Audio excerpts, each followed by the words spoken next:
세상 지식보다 귀한 것 예수 알미. 하나님 정말 그렇습니다. 왜? 내 안에 가장 귀한 것 예수. 우리 다시 한번 가사를 생각하시면서 내 안에 가장 귀한 것, 내 안에 가장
이제 찬양과 영광의 박수 올려드립니다. 우리 가운데 계신 분들 서로 이렇게 인사 나눴으면 좋겠습니다. 하나님은 우리를 사랑하십니다. 하나님은 우리를 사랑하십니다.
찬양하세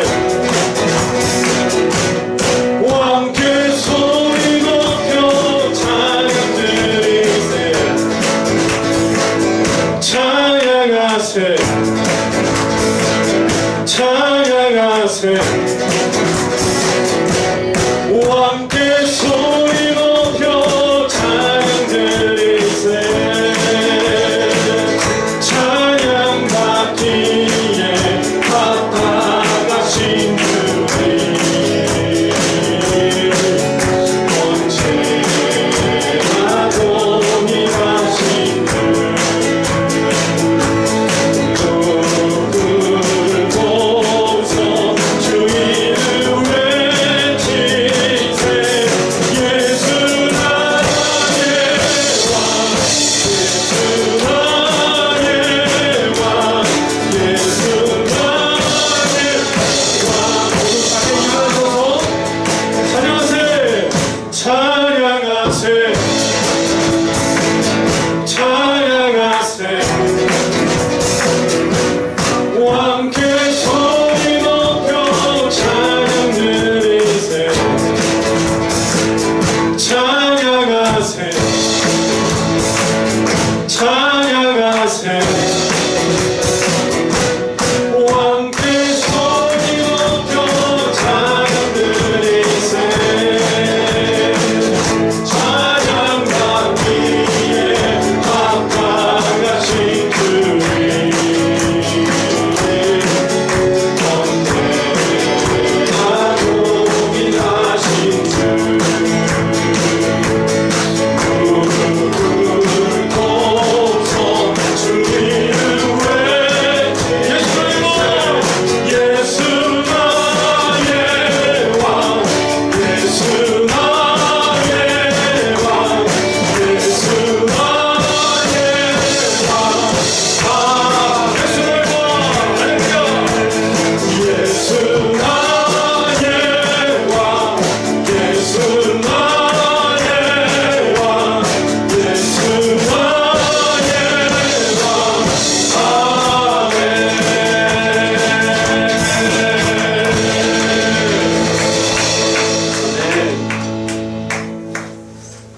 그런즉 누구든지 그리스도 안에 있으면 새로운 피조물이라 이전 것은 지나갔으니 보라 새 것이 되었도다.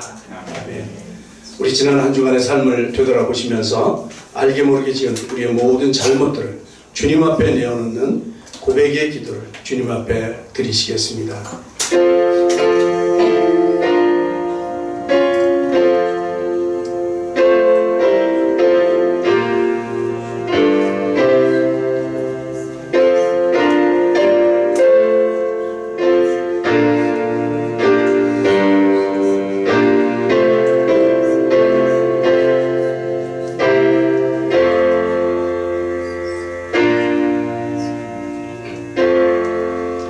그리스도 예수 안에 있는 자에게는 결코 정죄함이 없나니 이는 그리스도 예수 안에 있는 생명의 성령의 법이 죄와 사망의 법에서 너를 해방하였습니다. 아멘. 우리 사도신경으로 우리의 신앙을 고백하시겠습니다. 나는 전능하신 아버지 하나님 천지의 창조주를 믿습니다. 나는 그의 유일하신 아들 우리 주 예수 그리스도를 믿습니다.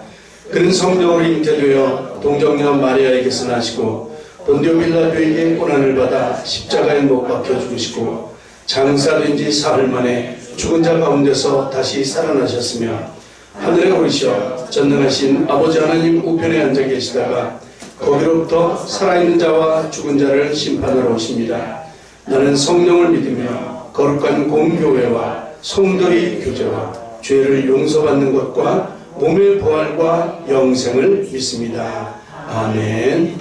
우리 다같이 찬송가 9장 찬양 하나님께 올려드립니다.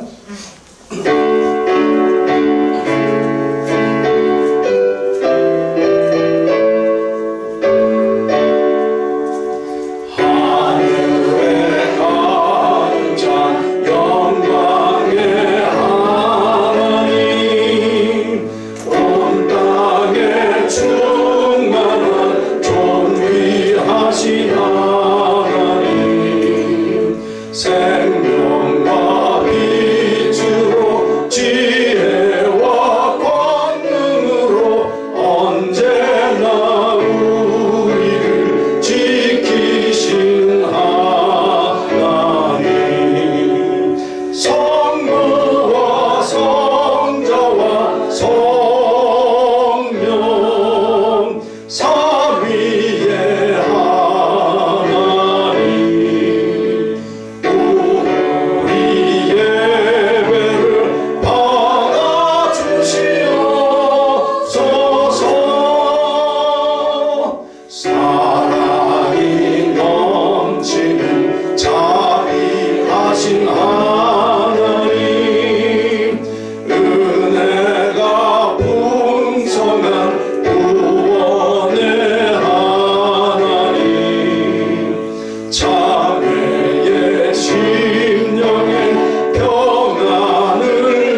생명의 하나님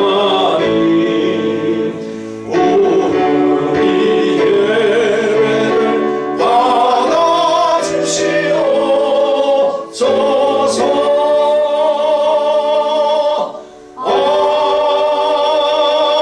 아멘. 모두 자리에 앉으셔서 기도하겠습니다. 이기수 권사님 기도를 해주십니다.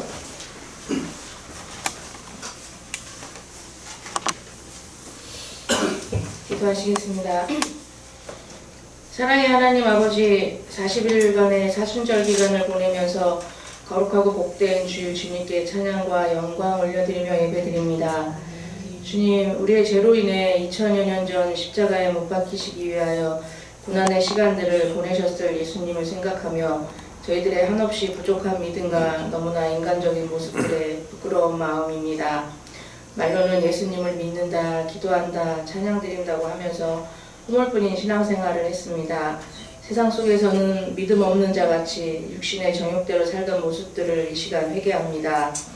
예수 그리스도의 보혈로 머리끝부터 발끝까지 정결케 씻어주셔서 저희들 날마다 새롭게 됨으로 말미암아 이 세대를 본받지 말고 오직 마음을 새롭게 함으로 변화를 받아서 하나님의 선하시고 기뻐하시고 온전하신 뜻이 무엇인지 분별하여 각 사람에게 나누어 주신 믿음의 분량대로 지혜롭고 예수님의 분량만큼의 믿음의 성장이 있길 원합니다.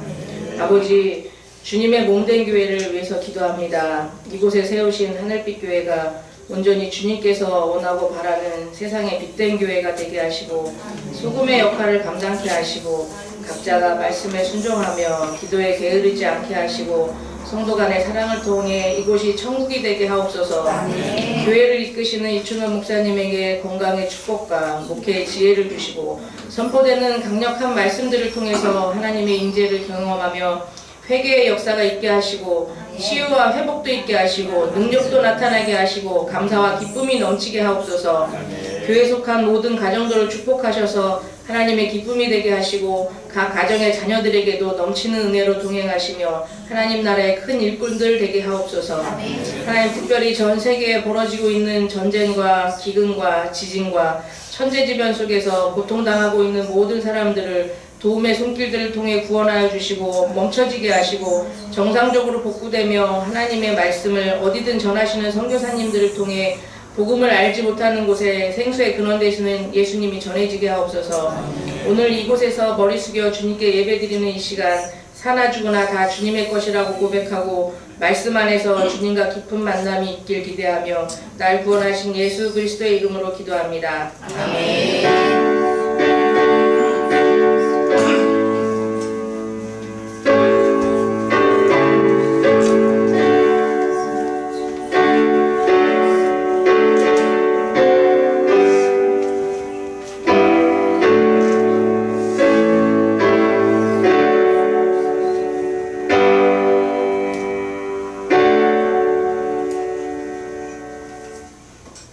찬송가 213장 1절과 4절 부르시면서 봉헌 시간 갖도록 하겠습니다.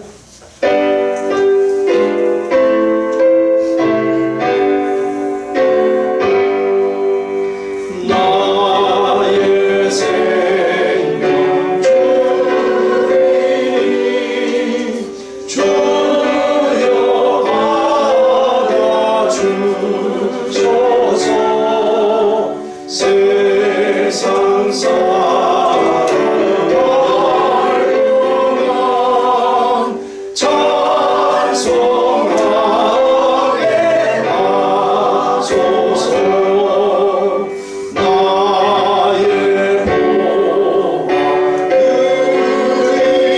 의인이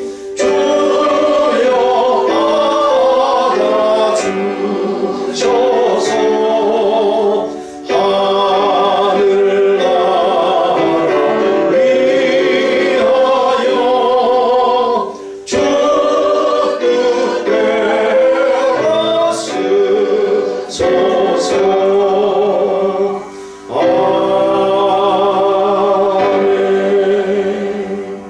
기도하겠습니다.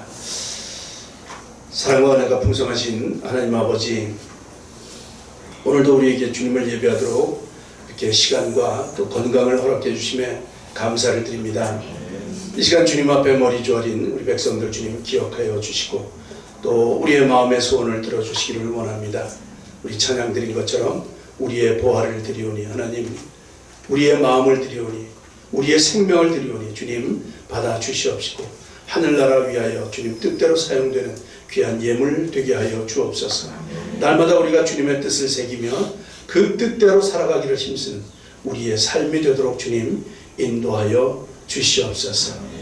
아버지 하나님이여, 산천의 아름다운 꽃들이 만발하며 또 주님의 그 아름다움을 찬양하고 있는 이 아름다운 계절, 이 계절에 우리도 주님 안에서 맑고 밝게 살아가기를 원합니다. 하나님이여, 죽은 것 같던 그 나무에서 새 움이 터오듯이 우리의 심령이 새롭게 소생되는 그런 은혜를 허락하여 주시옵소서. 더욱 주님께 가까이 나가는 우리 귀한 이 시간들이 되게 주님 인도하여 주시옵소서. 오늘도 우리의 마음과 정성을 다하여 올려드리는 우리의 예배를 주님 받아 주시옵시고 이 시간 함께 예배 참여한 모든 심령들을 주님 감찰하여 주시옵소서. 주님의 신령한 복으로 채워 주시옵소서. 이 시간 참석하지 못한 우리 식구들 많이 있습니다. 그들의 마음을 주님 붙들어 주시고 어디에 있든지 이 주님의 시간을 기억하게 하시고 또 구별해서 드리는 주님의 귀한 백성들 다 되게 하여 주시옵소서. 행여나 육신이 병맛으로 참석하지 못한 육체에 있다면 주님 이 시간 치료의 광선을 발하여 주시옵시고 그래서 모든 아픔들이 깨끗이 낫게 하여 주시옵소서. 주님의 손으로 친히 안수하여 주셔서 속히 깨끗함을 받는 은혜를 더하여 주시옵소서. 주님, 우리가 후원하는 선교지마다 주님의 은혜가 넘치게 하여 주시고 주님 날로 하나님의 나라가 번창하는 그런 귀한 터전들 다 되게 하여 주시옵소서. 오늘도 우리 예배 가운데 함께 하시기를 원하오며 우리의 주인 되시는 예수님의 이름으로 감사하며 기도드리옵나이다. 아멘. 네, 이제 광고 말씀드립니다. 예배 참석하신 모든 분들을 주님의 이름으로 환영하며 축복합니다. 벌써 3월의 마지막 주간입니다. 이제 새로운 4월이 토요일부터 시작되죠. 잘 준비하시고 잘 맞이하시기 바랍니다. 더불어 오늘이 사순절 5번째 주일입니다. 다음 주가 6번째 주일, 6번째 주일을 종려주일이다 이제 그렇게 말하고 그 한 주간을 고난주간으로 전통적으로 지키고 있죠. 특별히 여러분들 기억하시고 8시에 오셔서 함께 기도하며 그렇게 묵상하는 그 고난주간이 될 수 있기를 바랍니다. 여러분 요한일서 1장 말씀 잘 암송하고 계시죠? 예. 부담을 가지시면서 열심히 암송해 주세요. 예. 지금 거의 5절, 6절 가니까 이제 절반 다 지났습니다. 그죠? 예. 조금밖에 남지 않았습니다. 우리 로마서 세미나가 벌써 마지막 주간이 됐습니다. 어저께 세미나 하면서 이제 복음과 개인, 복음과 그리스도인의 관계에 대해서 하다가 우리가 은사 받은 대로 이 개인이 이 교회에 또 하나님 나라에 기여를 해야 되는데 어떤 은사가 있습니까? 그랬더니 잘 모르는 거예요. 그래서 이 은사 아니 뭐 정확하지는 않지만 은사 나에게 어떤 은사가 있는가 이런 거를 이제 개략이나마 조사하는 아니 그 체크할 수 있는 이제 그런 설문지가 이렇게 있습니다. 혹시 여러분 원하시면 한번 해보시기 바랍니다. 그래서 나에게는 어떤 은사가 있는가 자기도 모르는 은사들을 발견할 수 있거든요. 필요하시면 여러분 이게 가져가셔서 다 체크를 하시면 이 판단을 이 도표에 의해서 해드리겠습니다. 자기의 은사가 어떤 건지를 궁금하시면 이제 말씀을 해주세요. 예. 자, 오늘 말씀입니다. 오늘 말씀 에스겔 2장 1절로 7절의 말씀입니다. 에스겔 2장 1절로 7절의 말씀. 우리 한 절씩 교독하도록 하시겠습니다. 에스겔 2장 1절로 7절의 말씀. 제가 1절을 봉독합니다. 그가 내게 이르시되 인자야 네 발로 일어서라. 내가 네게 말하리라 하시며 그가 내게 말씀하실 때에 그 영이 내게 임하사 나를 일으켜 내 발로 세우시기로 내가 그 말씀하시는 자의 소리를 듣느니 내게 이르시되 인자야 내가 너를 이스라엘 자손 곧 패역한 백성 나를 배반하는 자에게 보내노라. 그들과 그 조상들이 내게 범죄하여 오늘까지 이르렀나니 이 자손은 영원하고 마음이 굳은 자니라. 내가 너를 그들에게 보내노니 너는 그들에게 이르기를 주 여호와의 말씀이 이러하시다 하라. 그들은 패역한 족속이라. 그들이 듣든지 아니 듣든지 그들 가운데 선지자가 있음을 알지니라.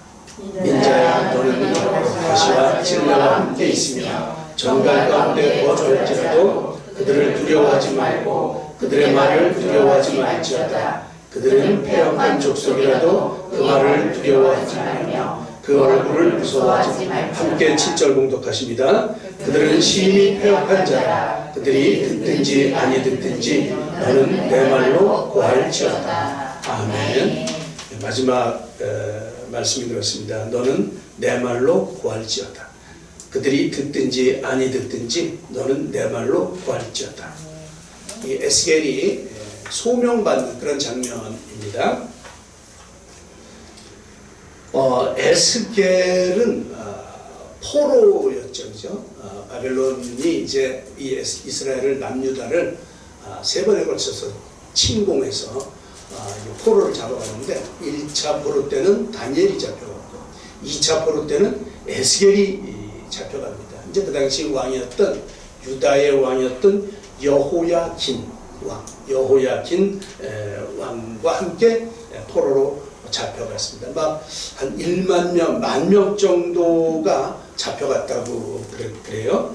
아주 이 바벨론에 있던 아주 유능한 청년이었습니다. 그때 나이가 25살이라고 해요. 이제 그 에스겔 1장 3절에 보니까 소개를 하는데 이 에스겔은 제사장이에요. 부시 아들 제사장 나 에스겔 25살에 제사장이 된 이런 아주 유능한 청년이었습니다. 25살에 바벨론에 잡혀가서 그때로부터 이제 1차 포로 귀환이 있기 전까지 약 한 23년 동안 이제 거기서 바벨론에서 활동했던 선지자였죠. 물론 같은 시대에 이 시대에 유다에는 이 이스라엘에는 에레미야가 활동을 하고 있었어요. 에레미야가 그 고난을 받으면서 하나님 나라를 생각해라. 다른 데 의지하지 말고 하나님 나라를 하나님을 의지하라. 이제 이런 고난을 받으면서 눈물에 이 선포를 했고요. 또 이 바벨론에는 다니엘이 먼저 잡혀가서 거기서 다니엘이 선지자의 활동을 하고 있다. 이제 그런 동시대 사람들이 그렇게 있죠. 에스겔은 자신이 본 그 환상과 그다음에 유다의 멸망을 비롯해서 이스라엘의 회복이 어떻게 될 것인가, 먼저 이런 거에 관련해서 하나님께서 주신 그 계시의 말씀들을 본대로 이렇게 기록을 하고 있습니다. 특별히 이제 이 에스겔에게는 하나님께서 이 이스라엘의 잘못된 것들, 우상 숭배된 것들, 이 정말 패역한 이런 아주 참담한 실상들을 자세히 보여주심으로 말미암아 왜 이스라엘이 멸망할 수밖에 없는지, 왜 포로로 끌려갈 수밖에 없는지, 이제 이런 실상에 대해서 아주 자세하게 보여주고 계시죠. 우리가 이제 읽어서 하는 것처럼 이 하나님의 백성인 이스라엘 백성들이 얼마나 이게 추악하게 패역한 짓을 했는지 정말 말할 수 없을 정도로 그렇게 타락해 있음을 우리가 보았지 않습니까? 하나님의 이 아픈 마음, 이 통탄하시는 그 마음, 그 심각한 상황 우리가 에스겔을 읽으면서 볼 수가 있었습니다. 이제 뭐 이런 멸망에 대한 선포에 간간히 섞여가지고 희망적인 이제 회복의 메시지들도 계속 이렇게 보여주시죠. 뭐 짧기는 하지만 또 가끔이긴 하지만 이제 그래서 이 암담한 참담한 심정이었다가도 그나마 약간은 안심이 되는.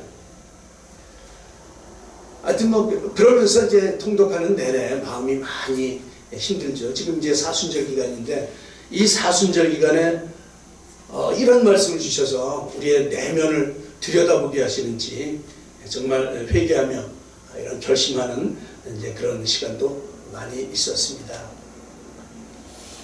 이제 오늘 본문은 에스겔이 이 소명을 받는 장면인데 그 1장 1절부터 3절까지 보면 30째 해, 이 30세 되던 해예요.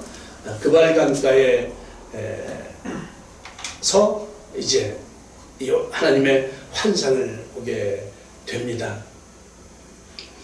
이때가 이제 여호야긴 왕과 포로로 잡혀간 지 5년째라고 이 2절에 그렇게 기록하고 있죠. 이 그발강가에서 봤어요. 그발강가는 이 바벨론, 여기가 이제 예루살렘이고요. 여기서 또 이렇게 잡혀가서 여기가 바벨론인데 여기가 이제 수산궁이고요. 다니엘이 있던 곳이 수산궁, 또 에스더가 있던 곳이 이 수산궁입니다. 이게 이제 전체가 바벨론인데 티그리스 강과 유프라테스 강을 잇는 이런 인공 운하, 이게 이제 그발강이에요. 뭐 저기서 이 포로들이 그 운하 만드는데 노역을 했는지 그건 잘 모르겠어요. 어쨌거나 저 그발강가에서 이 이스라엘 백성들이 저기에 정착하고 있으면서 거기에서 날마다 하나님을 부르짖으며 울던 이제 그런 곳이 저 그발강가입니다. 여러분 그 오페라 중에 아주 유명한 오페라가 있습니다. 나부코라고 하는 그런 이제 오페라가 있는데 거기에 히브리 노예들의 합창 이제 그런 게 있지요, 그죠? 예, 그발강가 강가에서 울었다. 우리 보고 노래를 하라고 하네. 그러나 우리는 노래할 수 없어. 그러면서 이런 이제 그런 오페라가 있는 이제 거기에 무대가 됐던 그발강가. 거기에서 에스겔은 하나님으로부터 소명을 받고 환상을 보게 되었던 것이죠. 1장에 보면 에스겔이 소명을 받으면서 제일 먼저 하나님의 형상을 대하게 됩니다. 1장에 여호와께서 나타나시기 전에 이 네 생물이 먼저 나타나요, 그죠? 그런데 모양이 희한합니다. 이게 상상이 잘 안 돼요. 형상이 뭐 사람 형상 같은데 네 개의 얼굴을 가지고 있고 뭐 앞전면에 후면에는 뭐 무슨 모양이고 아니 바퀴도 아직 잘 모르겠어요, 그죠? 뭐 그 빠르기가 번개같이 빠르고 뭐 이제 이런 이게 묘사를 하는데 이게 상상이 잘 안 됩니다. 그러나 이게 가만히 보니까 이 하나님께서 나타나실 때마다 먼저 이 네 생물이 나타나는 거예요. 그리고는 그 위에 여호와께서 이렇게 임하시는 거 보니까 하나님의 의전 차량인 것 같아요. 의전 차량. 그게 쫙 나타나가지고 여호와의 영광이 거기에 쫙 나타나는 이제 이런 모습을 보는데 1장 12절에 보면 영이 이 모든 것들을 지휘해요. 그래서 영이 이쪽으로 가자. 그러면 일사불란하게 모든 바퀴들이 다 그쪽을 향해서 직진하는데 이제 이런 모습들을 보게 되죠. 이게 이제 이 생전 처음 보는 장면들을 글로 쓰니까 복잡해요, 그죠? 한번 보면 뭐 금방 알 텐데 이게 너무 복잡해요. 이게 복잡하구나. 그렇게 그냥 이해하시면 돼요. 이게 어떻게 생겼을까? 뭐 굳이 그렇게 자세히 안 하셔도 되죠. 이제 이 생물들이 쫙 나타나는데 그 생물들의 머리 위로 수정 같은 그런 궁창이 나타나고 그 위에 보좌 형상이 쫙 나타납니다. 그 위에 여호와께서 좌정하시는 거죠. 이 생물들 위에다. 그렇죠? 지금 에스겔이 본 모양, 이게 이제 하나님의 임재를 이렇게 딱 보는 그 모양들이에요. 그 모양들인데 너무도 황홀해서 사실은 글로 다 표현할 수 없을 만큼 그런 경이로운 이제 그런 모습들이라고 보여집니다. 그러니까 우리가 잘 이해를 못하는 거예요. 그래도 이제 에스겔은 최선을 다해서 그 광경들을 묘사하고 있죠. 이게 1장 28절에 보면 그 사면광채의 모양은 비오는 날 구름에 있는 무지개 같으니 이는 여호와의 영광의 형상의 모양이라.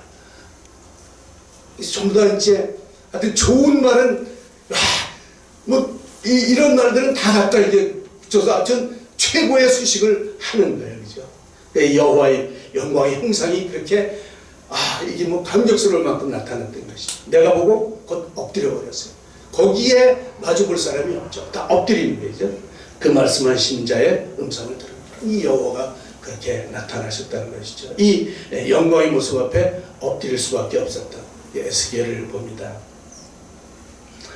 이게 엎드려 있는 에스겔에게 하나님께서 에스겔을 부르시죠. 2장 1절입니다. 그가 내게 이르시되 인자야 내 발로 일어서라. 내가 내게 말하리라. 이제 여호와의 말씀이 이렇게 떨어졌어요. 그죠? 내 발로 일어서.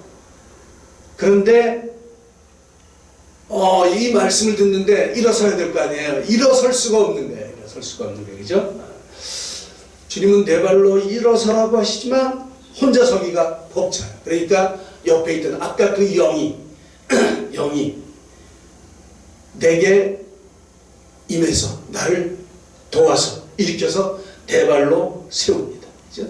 내 발로 세워. 그러면서 이제 주님을 바라보면서 말씀을 듣게 되는 것이죠.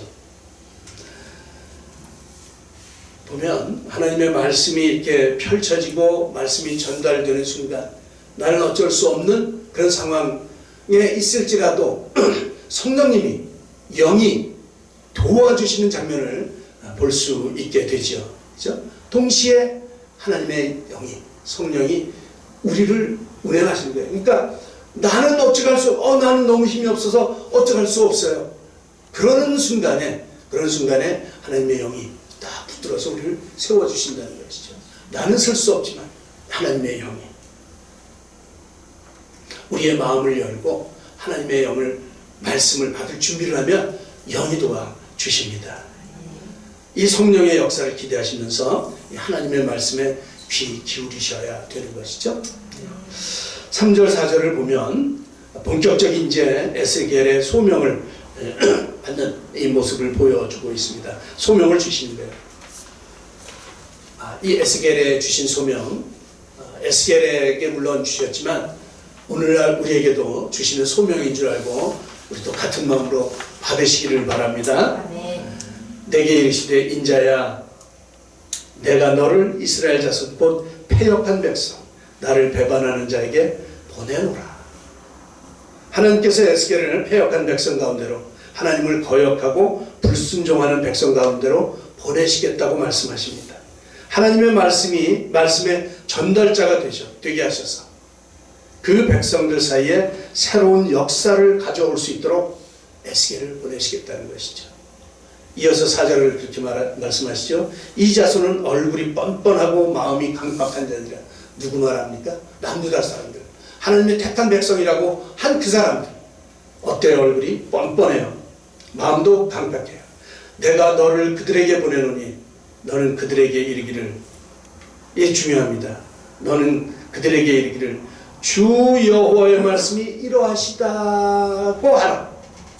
주 여호와의 말씀이 이러하시다 하라. 이렇게 말씀하십니다. 이것이 주님의 명령이십니다. 이 얼굴도 뻔뻔하고 마음도 강박한 그들에게 가서 하나님의 말씀이 이런 거야. 하나님의 말씀이 이런 거야. 이거를 전하라고 말씀하시는 것이죠. 하나님의 말씀을 받는다는 것 또는 하나님의 말씀을 경청한다는 것은 듣는 거죠. 일단 그죠? 우리가 말씀을 받아 그럼 듣는 거예요. 그런데 말씀을 듣는 것은 거기서 끝나는 게 아니에요. 단순히 그냥 듣는 정도에서 끝나는 게 않습니다. 대부분 이 말씀을 받고 현장으로 나가야 할 때가 많아요. 이게 가서 전하라고 이 말씀을 주는 거예요. 우리에게 왜 은사를 주십니까? 나가라고, 가서 뭐 하라고, 가서 하나님의 이 일을 하라고. 이게 하나님이 직접 하셔도 될 텐데 절대로 하나님이 직접 안 하시고 사명자를 보내시는 거예요. 너 내 말 들었지? 그럼 그렇게 해. 주 여호와의 말씀이 이러하시다 가서 전해 라고 말씀하시는 거죠. 이것이 소명입니다. 말씀 받은 자의 소명이죠. 특별히 우리에게 원하시는 하나님의 마음이십니다. 이 마음을 소홀히 여기지 말아야 한다는 것이죠. 주께서 보내시는 일터로 가야 됩니다. 그것이 어디든 우리에게 맡겨진 곳이 있는 것이죠. 우리는 그곳에서 하나님의 말씀의 전달자가 되고 또 하나님의 말씀대로 살아감으로 하나님을 보여주는 이 사명을 감당해야 되는 것이죠. 여러분들의 소명의 자리는 어디입니까? 여러분이 다니시는 직장, 여러분이 거주하고 있는 그곳, 여러분이 책임지고 있는 가정, 이 모든 것이 여러분들의 사역지인 줄 압니다.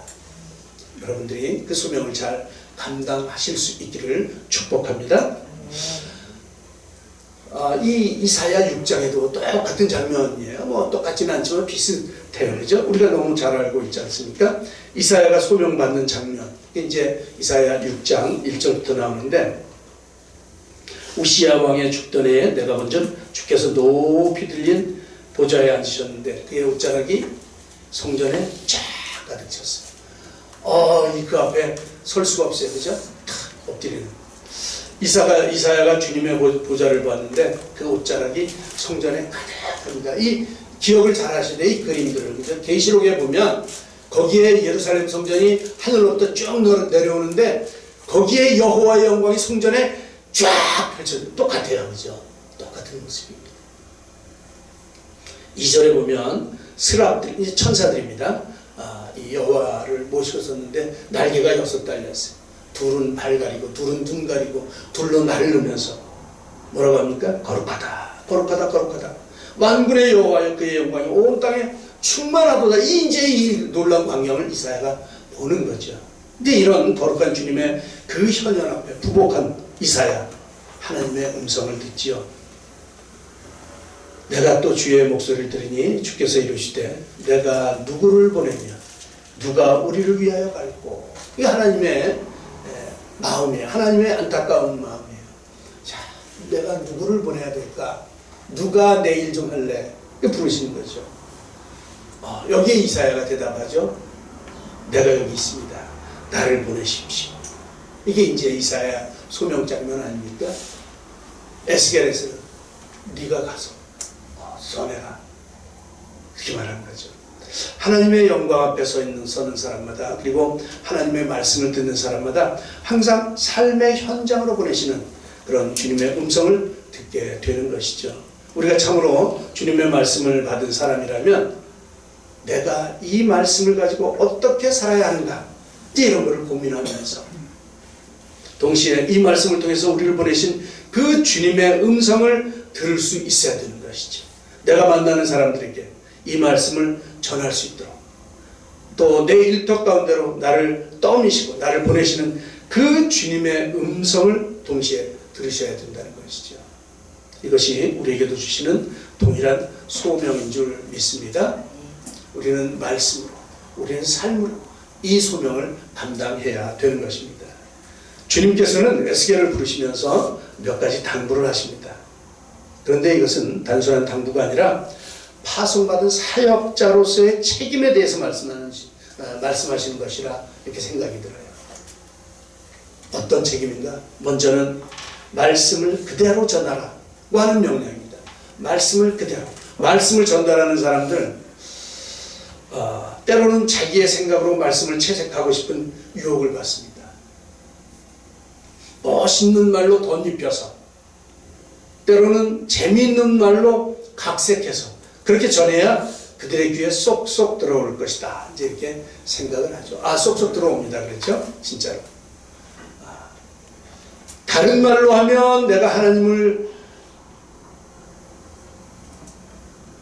도와드려야만, 내가 잘 전해야만 하나님의 말씀이 더욱 영광스럽게 될 것 같은 그런 착각을 하는 경우가 종종 있다는 것이죠. 내가 잘 전해야지, 잘 전해야지. 그래야 은혜를 받고, 그래야 하나님의 역사가 나타나는 거야. 잘 전해야지. 이제 이런 게 잘 전해야 되겠죠, 물론. 그런데 이 생각의 주체는 나예요. 그렇죠? 내가 잘해야지. 내가 어떻게 각색할까? 그런데 말씀을 전할 때는 주체는 하나님이에요. 나는 말씀대로만 전하면 돼요. 전하면 돼요. 역사는 누가 하십니까? 하나님이 하십니다. 때때로 우리는 우리의 주장이나 우리의 철학이 하나님의 말씀보다 더 우월한 것처럼 그렇게 강조하려고 하는 유혹을 받아요. 꽤 전에 그런 생각을 많이 했습니다. 저희 매형이, 위에 소리 매형이 목사님이시거든요.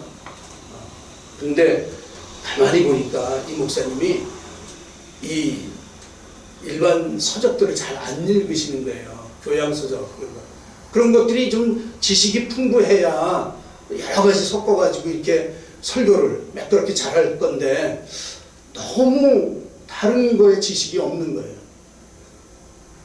그래서 참 안타깝다. 어떻게 저런 이제 교양도 좀 쌓고 교양책 서적도 보고 뭐 좀 그래야 될 텐데 이제 그런 마음이 들었어요. 제가 목회하기 전에. 그런데 이제 제가 신학교를 다니면서 설교하고 이제 이런 걸 듣다 보니까 그런 참고도서를 들으면 다른 게 끼는 거야. 말씀 가운데 다른 게 끼게 돼요. 그래서 그걸 안 본 게 정말 잘했구나. 이제 그런 생각이 들더라고요. 그런 유혹이 많아요. 내가 이런 책을 보니까 이렇게 돼 있더라. 하나님 말씀이 아니라 피터 누가 이런 참고도서를 인용하게 되는 것이죠. 그래야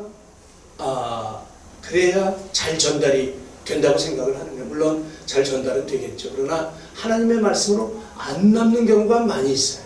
그 사람 말로 남지 하나님의 말씀으로는 안 남는 경우가 많아요. 우리에게 주신 말씀을 말씀 그대로 전하는 것, 이게 정말 중요합니다. 근데 이 말씀대로 전한다고 하는 것, 이거는 그냥 여기 있는 문장을 그대로 읽어주는 건 아니에요. 그죠? 이 문장을 그대로 읽어주면 이게 너무 어려워서 해석이 안 돼. 근데 그걸 해석하는 거예요. 어떻게? 하나님의 마음으로 해석하는 거죠. 하나님의 뜻대로 해석을 하는 거예요. 내 생각 아니고 하나님의 생각, 하나님의 뜻대로, 하나님의 의지대로 해석을 해서 주는다. 이런 얘기죠. 그러니까 이걸 보면서 이것뿐만 아니라 전체를 다 이렇게 보면서 맞아, 이거는 이 뜻이 하나님이 원하시는 거야 라고 해서 그 얘기를 전해준다는 것이죠. 말씀을 말씀대로 전하는 것, 이게 첫 번째예요. 우리 4절을 보면 주 여호와의 말씀이 이러하시다 하라 이렇게 말을 하잖아요. 말씀이 이런 거야. 7절에 보면 그들의 심히 패역한 자라 듣든지 아니 듣든지 너는 내 말로 구할지어다. 너는 내 말로 구할지어다. 네 말 말고 내 말로, 듣든지 안 듣든지 내 말로 구하라. 그렇게 말씀하시는 거죠. 내 생각대로 해석하는 게 아니라 하나님의 말씀. 이게 자의적으로 해석하면 이단이 됩니다. 다 그런 거 아니겠어요, 그렇죠? 성경을 자기 마음대로, 자기가 필요한 대로 이렇게 해석하면 안 되는 거예요. 누구의 생각대로? 하나님의 생각대로, 하나님의 의대대로. 그래서 우리가 조심해야 할 말이 있어요. 비단 이게 성경 말씀을 전할 때뿐만 아니라 그냥 일반적인 대화에서도 이제 그래요. 조심해야 할 말이, 내 생각에는 네 이러면서 말을 하잖아요. 내 생각. 그건 이제 자기 생각이 들어가는 거죠. 그죠? 근데 일반 얘기할 때는 그렇죠. 내 생각 얘기할 수 있는 거죠. 서로 자기 생각을 얘기할 수 있는 거예요. 그런데 이 말씀을 전할 때는 내 생각에는 이러면 안 돼요. 아니, 네 생각 말고 주님의 생각은 어떤데? 주님의 생각은 어떤데? 이렇게 좀 이렇게 변화시켜야 되죠. 되물어야 된다는 것이죠. 주님의 생각으로 생각해야 한다는 것. 그것이 주님의 생각 맞아? 이렇게 뒤집으면서 주님의 뜻대로 전하는 것. 그런 자세가 필요하다는 것입니다. 그러니까 말씀을 잘 알아야 되겠죠, 그죠? 그 마태복음에 보면 예수님께서 그 소경, 요즘은 이제 맹인이라고 이렇게 바뀌었어요. 소경이면 또 저 비하한다고 그러더라고요. 맹인이 맹인을 인도하면 둘 다 부정에 빠진다 그러잖아요, 그죠? 그러니까 우리가 말씀을 잘 알아야 될 필요가 있습니다. 물론 성령의 도움을 구해가면서, 그렇죠? 내 생각 말고 주님의 생각이 중요하다는 사실을 알고 우리가 그 말씀들을 잘 소화해서 주님의 말씀을 말씀 그대로 전해야 하는, 이것이 첫 번째 우리의 의무입니다. 우리 다 소명자이기 때문에 기억하셔야 됩니다. 두 번째는 결과를 의식하지 말고 책임을 다하라고 하는 명령입니다. 말씀이 전해진 결과 어떻게 될 것인가, 그 결과를 너무 의식하지 말고 말씀을 전하는 책임 다하라는 것이죠. 역사하시는 분은 아까도 나왔지만 영이에요. 성령님께서 역사하시니까 너는 말씀대로만 전해. 그러면 뒤에서 역사하시는 분은 하나님입니다. 그 결과는 너에게 있지 않다, 이렇게 말씀하시는 거죠. 우리 본문 5절에도 보면 듣든지 안 듣든지 그들 가운데 선지자가 있으면 알지니라. 그들이 듣든지 안 듣든지 말씀을 전하라고 하는 거예요. 그렇죠? 이것은 그들이 하나님 앞에서 책임져야 할 사실인 거예요. 듣든지 안 듣든지 이거는 그들이 하나님 앞에서 책임져야 될 일이에요. 전하는 내가 책임질 일은 아닌 거예요. 듣는 사람이 책임져야 될 일이고, 내가 책임져야 될 건 말씀대로 전하면 됩니다. 그러니까 결과를 의식하기보다는 그를 보내신 하나님의 의도를 따라 말씀을 전하는 그 책임을 다하라. 그 충성된 종이다. 이제 이렇게 말씀을 하시는 거죠. 이 굉장히 중요합니다. 우리는 우리의 사역을 이 결과에 의해서 사역을 평가하려고 하는 그런 유혹을 많이 받습니다. 그렇죠? 그래서 이 큰 교회 좋아하죠. 거기 성령의 역사가 많이 나타나는 것 같고요. 특히 이제 선교사들 또는 뭐 전도할 때 보면 몇 명 전도했어? 숫자가 중요하잖아요. 이제 그런 거. 선교사들 학교를 몇 개 지었어? 교회를 몇 개 지었어? 이런 것들. 그런 거에 너무 연연하지 말라는 것이죠. 결과는 하나님께서 책임져 주십니다. 우리는 흔히 그렇게 해요. 우리 이제 선교를 갔다가 이 성과가 안 나잖아요. 그러면 겨우 이제 이거 하려고 우리 여기까지 왔나? 이런 생각을 하기 쉬워요. 그런데 이 전도의 성과는 금방 나지를 않아요. 선교의 성과는 금방 눈에 보이질 않아요. 물론 금방 보이면 좋죠. 이 동남아나 아프리카 쪽은 가서 이게 쫙 장을 펴면 사람들이 어마무시하게 모여들어요. 굉장히 많습니다. 그러니까 너무 신나는 거예요. 그죠? 선교하러 가서도 너무 신나고, 선교사님들도 너무 신나고, 이 장만 펴면 되니까. 그런데 그걸로 평가하는 건 아니죠. 동유럽에 가면 또는 이 말씀을 잘 전하지 못하는, 자유롭게 전하지 못하는 그런 나라들 있지 않습니까? 그럼 평생을 가면서 10년에 한 가정을 전도할까 말까, 이제 그런 선교사님들 계세요. 정말 마음으로 애태우면서 이제 그렇게 울면서 기도하는 거죠. 그분 이 생전에는 어떤 결과를 얻지 못할 수도 있어요. 그 결과를 못 볼 수도 있어요. 그 결과는 언제 나타날까 몰라요. 그죠? 그 이후에, 이 선교사님이 돌아간 이후에 이제 그런 결과가 나타나서 이 사람이 뭔데 여기 와서 죽었어? 이제 이러면서 또 하나님의 결실이 나타날 수도 있는 거죠.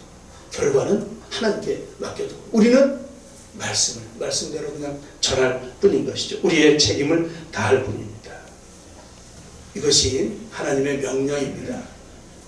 전하라. 땅끝까지 가서 복음 전해라. 이게 명령입니다. 그러니까 우리가 전도하는 거예요. 그러니까 우리가 선교하는 것이죠. 여러분들 듣든지 안 듣든지 너는 내 말을 고할지어다. 꼭 기억하시기 바랍니다. 세 번째 우리가 각오해야 될 것은 이 고난도 각오하라는 거예요. 고난 당할 것도 각오하라는 거예요. 오늘 본문 6절에 보니까 인자야 너는 비록 가시와 찔레와 함께 있으며 전갈 가운데 거주할지라도 두려워하지 말라. 가시와 찔레 이거 뭐 다 가시 있는 거잖아요. 다 찌르는 거죠, 그죠? 저 안에서 이게 편안할 수가 없습니다. 전갈은 어떻습니까? 전갈 쏘이면 죽습니다. 이게 치명적인 독이 있는 거예요, 그죠? 네. 물리면 죽습니다. 그 가운데 있을지라도 두려워하지 말라는 거예요. 그들 두려워하지 말고 무서워하지 말라는 거죠. 주님께서는 우리가 고난받을 것이라는 사실을 이미 알고 계십니다. 우리가 지난번에 읽었던 그 예레미야를 보면 하나님의 말씀을 전한다는 그 이유로 얼마나 많은 고난을 당했습니까? 그렇죠? 너무도 불쌍하고 애처로웠죠. 이유가 있습니다. 이유가 있어요. 이 말씀 전하는 사람들이 고난당하는 이유가 있어요. 그것이 바로 우리가 전하는 말이 복된 말, 격려의 말, 뭐 그런 말도 있겠죠. 그런 말도 있겠죠. 그런데 10절에 보니까 내가 그것을 그가 그것을 내 앞에 펴시니 그 안팎에 글이 있어요. 두루마리를 쫙 펴서 이제 가서 전할 말이 쫙 펴져 있는데 거기에 보니까 애고 재앙의 말 이게 다 회개하라 이 채찍질하는 말이 있는 거예요. 선지자들을 보내면서 그거 얘기하라고 보내지 않습니까? 그렇죠? 그러니까 미움을 받을 수밖에 없죠. 당부합니다. 주님은 내 말 그대로 전해라. 그러니까 애곡 재앙의 말을 가서 전해야 되는 거예요. 그러니까 가시와 찔레와 천갈이 이게 가만히 있지를 않는 것이죠. 미움을 받는 것 인지상정입니다. 어쩔 수 없는 것입니다. 각오해야 됩니다. 우리가 항상 좋은 메시지만 전할 수 있으면 얼마나 좋겠습니까? 그런데 본문에 따라 그렇지 못할 때가 많이 있습니다. 그러면 교인들이 많이 힘들어하죠. 뭐 그런 거 알지만 그러나 어쩔 수 없이 말씀 그대로 전해야 되는 것입니다. 이것이 하나님의 의도입니다. 절대로 사심이 들어가면 안 됩니다. 여러분 저 절대로 사심 없이 말씀드립니다. 정말 그래요. 그래서 이게 교인들의 사정을 잘 알아야 되겠지만 잘 알다 보면 어쩌면 이게 저도 인간인지라 이 사심이 들어갈 수가 있겠더라고요. 그러나 이제 최대한 사심 없이 다시 한번 밝히는 바입니다. 이제 흔히들 그런 말 하잖아요. 뭐 저도 옛날에 했는데 저 말씀은 김 집사가 들어야 되는 말이고 틀림없이 김 집사를 향해서 우리 김 집사님 없죠? 얼마나 다행인지 몰라요. 그죠?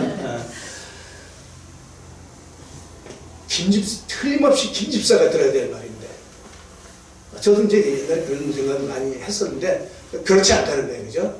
김 집사가 들어야 될 말이 아니라 자기가 들어야 할 말이라는 거예요. 자기가 들어야 할 말. 그죠? 자기가. 마음에 찔림이 있으면 그것은 주님의 영이 우리의 마음을 움직이시는 거예요. 움직이시는 거예요. 그러니 김 집사가 문제가 아니고 내가 문제라는 거죠. 내가. 마음에 찔리는 대로 마음에 새롭게 결심을 하시면 됩니다. 이것이 하나님의 역사하심입니다. 그렇죠? 여러분 마음에 찔림이 있는 것 감사하시기 바랍니다. 이때 하나님이 역사하십니다. 하나님의 역사에 순종하시기 바랍니다. 하나님은 하나님의 사람들에게 하나님의 메시지를 전할 것을 요구하십니다. 사람의 비유를 맞추기 위해서 어떤 사람의 귀를 즐겁게 하기 위해서 메시지를 전하는 것이 아니고 하나님이 우리에게 요구하시는 그 메시지 하나님의 말씀을 그대로 전할 따름이죠.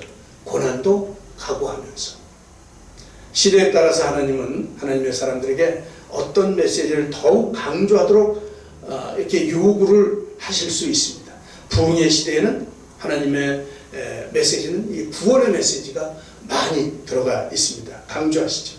그러나 핍박의 시대 하나님은 때때로 심판의 메시지를 이렇게 보내십니다. 말씀을 가지고 주님을 섬기는 일꾼들에게는 말씀을 선택할 권리가 없습니다. 주신 대로 증거할 따름인 것이죠. 에스겔의 경우에 특별히 심판의 메시지를 백성들에게 전하도록 하나님께서 요구하시죠. 아까 10절에 기록한 대로 두루마리 안팎에 써있는 메시지 내용, 그것이 애가, 애고, 재앙의 말, 이런 말 계속해서 전해야 된 이런 좀 아픈 운명에 처해 있는 것이죠. 에스겔은 이 말씀들을 선포해야 됩니다. 이 시대 백성들을 향해서 다가오는 그 심판에 대해서, 마지막 심판에 대해서, 마지막 재앙에 대해서 그 심판의 메시지를 전하도록, 경고의 메시지를 전하도록 하나님께서 요구하고 계신 것이죠. 이게 에스겔의 소명입니다. 여러분, 지금은 어떤 시대입니까? 많은 사람들이 이 기독교를 비하하며 또 비난하다 못해 조롱하는 시대가 되지 않았습니까? 그런가 하면 우리가 이 매스컴을 통해서 다 아시는 것처럼 이단이 판치는 그런 시대가 되어버렸습니다. 전에는 숨어서 포교했던 이 신천지마다 이제 버젓이 대로해서 그들의 이 사수를 펼치는 이런 시대가 되어버렸습니다. 우리 교회도 뭐 여러 번 편지가 왔는데 신천지 이만희가 토론합시다. 계시록에 대해서 토론합시다. 어떤 게 진짜 진리인지 이런 도전장을, 기성교회의 도전장을 내미는 이런 폐역한 시대가 되었습니다. 이유가 뭡니까? 소명을 맡은 자가 소명을 다하지 못함에 있기 때문입니다. 교회의 책임이고 목회자의 책임이 큽니다. 반성하면서 말씀이 말씀대로 선포되지 못한 그 책임을 통감하게 되는 것이죠. 오늘 주님은 에스겔을 통해서 우리에게 요구하고 계십니다. 너는 내 말로 구할지어다. 듣든지 듣지 아니하든지 너는 내 말로 구할지어다. 이 패역한 시대에 말씀을 말씀대로 배우고 그 말씀대로 따라 살아감으로 우리의 소명을 잘 감당하는 우리 모두가 되시기를 주님의 이름으로 간절히 축원합니다. 기도하겠습니다. 하나님 아버지, 말씀이 무너진 이 시대에 에스겔을 통해서 우리에게 다시금 소명을 깨닫게 하시니 감사합니다. 우리에게 맡겨진 소명들을 잘 감당하게 하여 주시옵소서. 내 말로 구할지어다라고 명령하신 그 주님의 명령을 따라서 말씀을 말씀대로 전하게 하시고 듣든지 아니 듣든지 결과는 주님께 맡기며 우리는 주님의 소명을 다하는 주님의 사명자가 다 되도록 주님 인도하여 주시옵소서. 행여나 그 일로 우리에게 고난이 닥쳐온다고 할지라도 묵묵히 주님만 의지하며 우리의 소명 잘 감당하게 하여 주시옵소서. 감사합니다. 예수님의 이름으로 기도합니다. 아멘. 모두 일어나셔서 예배자라고 하는 찬양을 함께 부르시고 축도하도록 하겠습니다. 여기 가사에 보면 아무도 예배하지 않는 그곳에서 주를 예배하리라. 아무도 찬양하지 않는 그곳에서 나 주를 찬양하리라. 선교지에 가서 많이 불렀던 찬양입니다. 여러분, 이 시대를 생각하시면서 하나님의 애타게 찾는, 소명자를 찾는 그 하나님의 마음을 우리가 다시 한번 생각하면서 이 찬양 함께 부르도록 하겠습니다.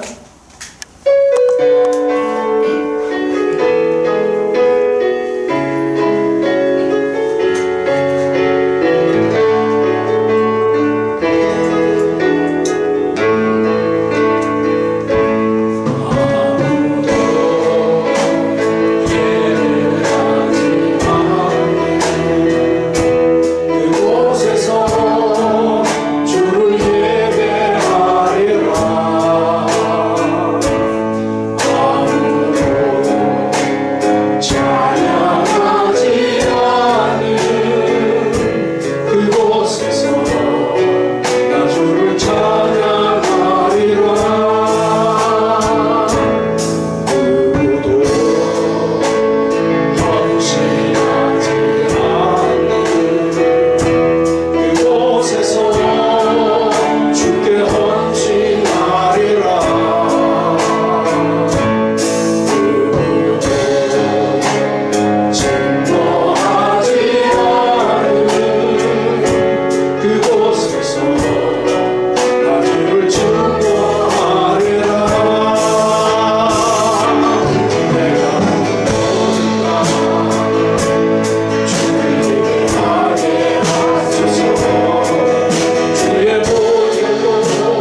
그리스도의 한없는 은혜와 하나님 아버지의 극진하신 사랑하심과 성령님의 교통하심과 인도하심, 주님의 명령을 따라서 듣든지 아니 듣든지 주님의 말씀을 말씀대로 전하기로 다짐하며 세상으로 흩어지는 사랑하는 하늘빛교회 성도님들 머리 위에와 그들의 가정과 우리의 자녀들 머리 위에, 우리나라와 우리 민족 위에, 또 지금도 전 세계에서 복음 전파를 위해 힘쓰고 애쓰시는 모든 선교사님들과 그들의 사역 위에 이제로부터 영원토록 함께 하시기를 간절히 축원하옵나이다.